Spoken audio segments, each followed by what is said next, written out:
오늘 은혜 주실 말씀은 에베소서 3장 1절에서 13절 말씀입니다. 에베소서 3장 1절에서 13절 말씀. 제가 가진 성경은 312페이지의 신약성경에 있습니다. 우리 서로 교독하시고 13절은 다 같이 읽도록 하겠습니다. 에베소서 3장 1절에서 13절. 이러므로 그리스도 예수의 일로 너희 이방인을 위하여 갇힌 자 된 나 바울이 말하거니와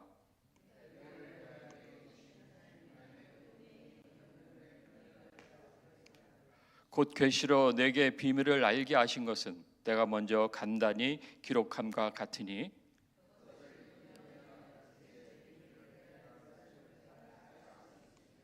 이제 그의 거룩한 사도들과 선지자들에게 성령으로 나타내신 것 같이 다른 세대에서는 사람의 아들들에게 알리지 아니하셨으니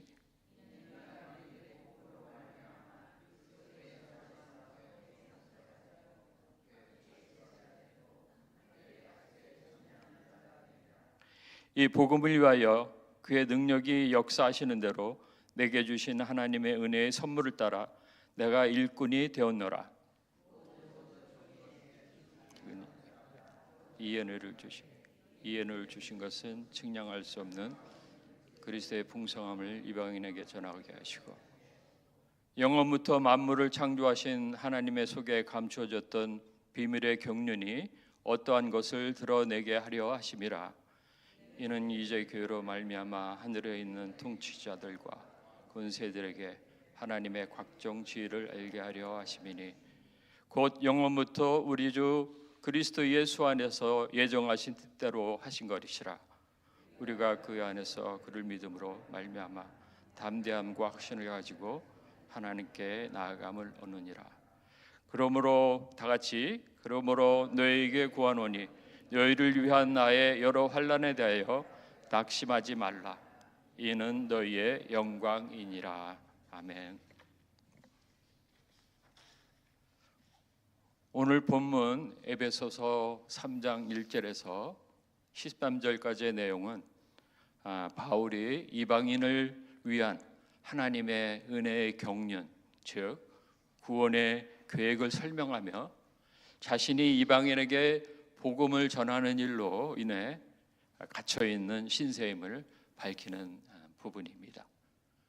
바울은 자신이 받은 계시를 통해 이방인들도 그리스도 안에서 유대인과 함께 상속자가 되고 함께 지체가 되며 함께 약속을 받는다는 사실을 깨달았다고 이야기하고 있습니다.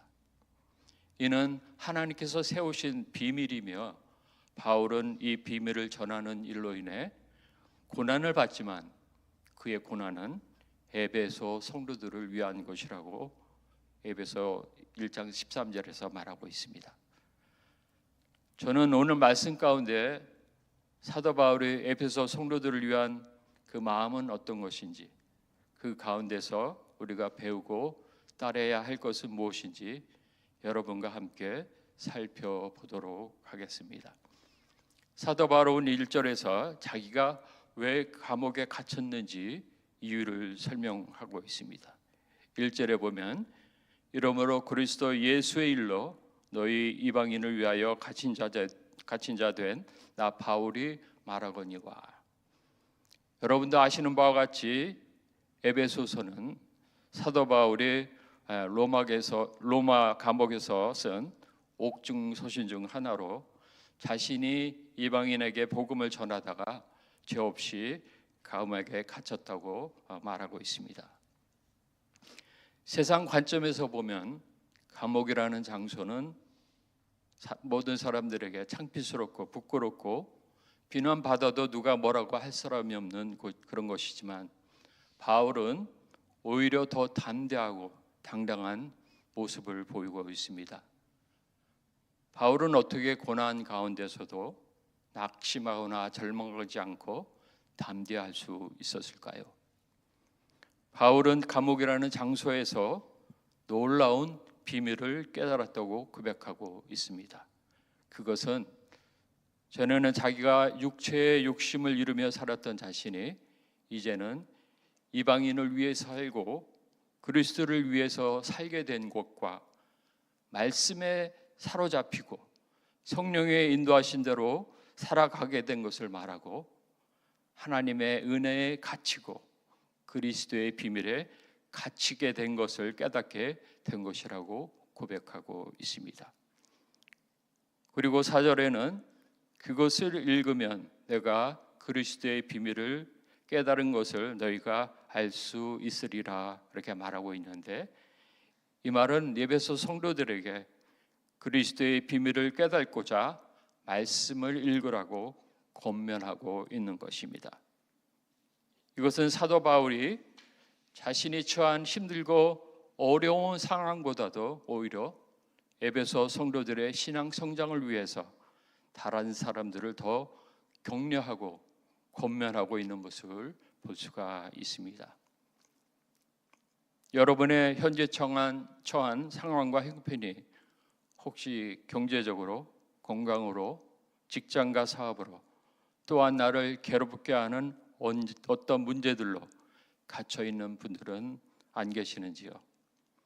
저는 저와 여러분이 여러 가지의 일들로 갇혀서 살기보다 위에서 말씀드린 사도 바울처럼 오직 말씀에 사로잡히고 성령과 은혜에 갇히고 그리스도의 비밀에 갇혀서 그 안에서 참된 자유함을 누리며 나의 사정과 형편과 문제들을 뛰어넘어 오히려 다른 사람들의 필요를 돌보는 저와 여러분이 되기를 소망합니다.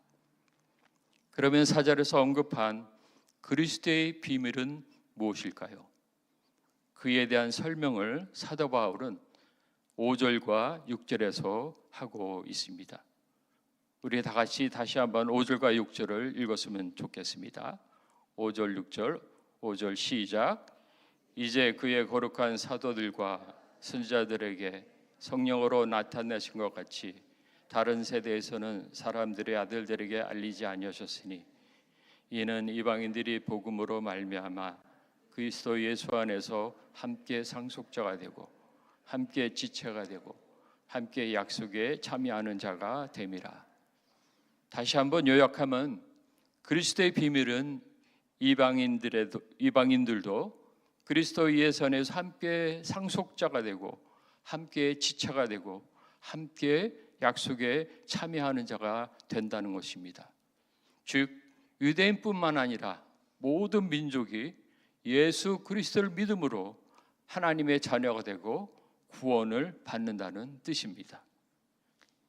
여러분은 어떤 비밀을 가지고 계십니까? 가끔 어떤 분들이 살며시 저한테 다가와서 이런 얘기를 할 때가 있습니다. 이거 비밀인데 혼자만 알고 있어. 다른 사람한테 말하면 안 돼. 이렇게 비밀 아닌 얘기를 비밀스럽게 하는 분들이 계십니다. 사실 비밀이라고 말하는 순간 그것은 비밀이 아닌 것이죠. 그리고 비밀이라고 했던 그것들이 어느 순간 나만 아는 것이 아니라 모두가 다 알고 있는 사실일 때가 더 많은 것을 경험할 때가 있습니다.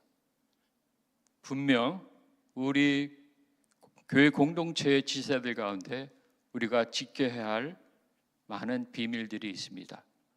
그러나 때로는 그런 비밀들이 잘 지켜지지 않을 경우를 볼 때 정작 그리스도의 비밀에 대해서는 침묵하고 세상적인 비밀에는 관심이 많은 우리들이 아닌지 우리 자신을 뒤돌아봐야 합니다. 7절에 이 복음을 위하여 그의 능력이 역사하는 대로 내게 주신 하나님의 은혜의 선물을 따라 내가 일꾼이 되었노라 라고 사도 바울은 고백하고 있습니다. 바울은 이 구절에서 복음을 전하는 사역에 헌신했음을 강조하고 있습니다. 그리고 자신이 사역이 하나님의 능력에 의해 이것이 가능하다고 말하고 있습니다. 또한 자신의 사도직을 하나님의 은혜의 선물로 인식하고 그의 사역이 인간의 공로나 자격으로 주어진 것이 아니라 하나님의 무조건적인 은혜로 주어진 것을 밝히고 자신이 복음의 일꾼으로 부름 받았다고 고백하고 있는 것입니다. 우리도 이방인이었지만 그리스도의 비밀로 인해 그리스도 안에서 함께 상속자가 되고 함께 지체가 되고 함께 약속에 참여하는 자들이 되었습니다. 우리 또한 하나님의 은혜를 받아 복음의 일꾼으로 부름을 받았음을 깨닫고 그리스도의 비밀을 전하는 자로 살아가는 저와 여러분이 되기를 소망합니다. 8절에서 13절은 바울이 자신에게 주어진 은혜의 목적을 설명하며 이방인에게 복음을 전파하고 교회를 통해 하나님의 지혜를 드러내는 것이라고 말합니다. 특히 바울은 자신이 죄수임에도 불구하고 이방인을 위한 사도로 부름받은 것에 대해 하나님의 측량할 수 없는 은혜에 감사하고 있습니다. 이 단락은 바울이 이방인에게 복음을 전하는 사역의 중요성을 강조하며 그가 하나님의 지혜를 드러내는 중심적인 역할을 수행한다는 점을 강조하고 있는 것입니다. 또한 바울의 환난을 통해 성도들이 오히려 믿음의 담대함과 확신을 가지고 하나님께 더욱 가까이 나가야 함을 보여주고 있는 것입니다. 저는 특별히 13절 그러므로 너희에게 구하노니 너희를 위한 나의 여러 환난에 대하여 낙심하지 말라 이는 너의 영광이니라 이 구절에 대해서 다시 한번 생각해 보았습니다. 앞서 말씀드린 바와 같이 바울은 지금 감옥에 갇혀 있는 처지입니다. 그런데 에베소 성도들에게 낙심하지 말라고 간구하고 있습니다. 정작 위로받아야 할 당사자가 감옥 밖에 있는 성도들을 위로하고 있는 것입니다. 바울은 어떻게 환경과 상황을 초월한 삶을 살아갈 수 있을까 생각했을 때 그 답을 8절에서 찾을 수 있었습니다. 8절에 보면은 모든 성도 중에 지극히 작은 자보다 더 작은 나에게 이 은혜를 주신 것은 측량할 수 없는 그리스도의 풍성함을 이방인에게 전하게 하시고 사도 바울은 그리스도의 풍성함을 경험했기에 삶의 모든 영역에서 그리스도를 따라 살아가며 그리스도의 사랑과 은혜를 다른 사람들에게 나누어주고 하나님의 뜻을 이루어드리는 삶을 살 수 있었던 것입니다. 그리스도의 풍성함을 누린다는 것은 그리스도인의 삶에서 매우 중요한 부분입니다. 이는 그리스도를 통해 우리에게 주어진 무한한 은혜와 사랑을 깨닫고 그 풍성함으로 충만해져서 세상에 그리스도의 비밀을 전하며 살아가는 것입니다. 사랑하는 성도 여러분, 하나님은 이방인과 같은 저희들을 택하시고 부르셔서 그리스도의 비밀로 인해 상속자가 되고 지체가 되고 약속에 참여하는 자들로 삼아 주셨습니다. 그 부르심에 합당한 삶과 그리스도의 풍성함을 깨달아서 바울처럼 어떠한 상황과 환경 속에서도 위축되지 않고 그리스도의 사랑과 은혜를 다른 사람에게도 나누며 담대함과 확신을 가지고 하나님의 영광을 위해 살아가는 저와 여러분이 되기를 축복합니다. 기도하시겠습니다. 사랑의 주님, 죄와 허물로 죽었던 저희들을 택하고 부르셔서 하나님의 자녀로 삼아주시니 감사합니다.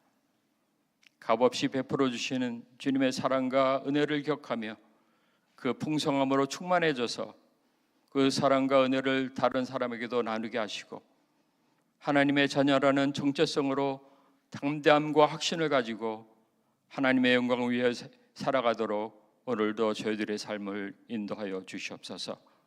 그렇게 하실 주님을 기대하옵고 이 모든 말씀 예수 그리스도의 이름으로 기도 올리나이다. 아멘. 하늘에 계신 우리 아버지여, 이름이 거룩히 여김을 받으시며 나라 임하옵시며 뜻이 하늘에서 이룬 것 같이 땅에서도 이루어지이다. 오늘날 우리에게 일용할 양식을 주옵시고 오늘날 우리에게 죄진 자를 사하여 준 것 같이 우리 죄를 사하여 주옵시고 우리를 시험에 들게 하지 마옵시며 우리를 다만 악에서 구원하옵소서. 세계 나라와 권세와 영광이 아버지께 영원히 있사옵나이다.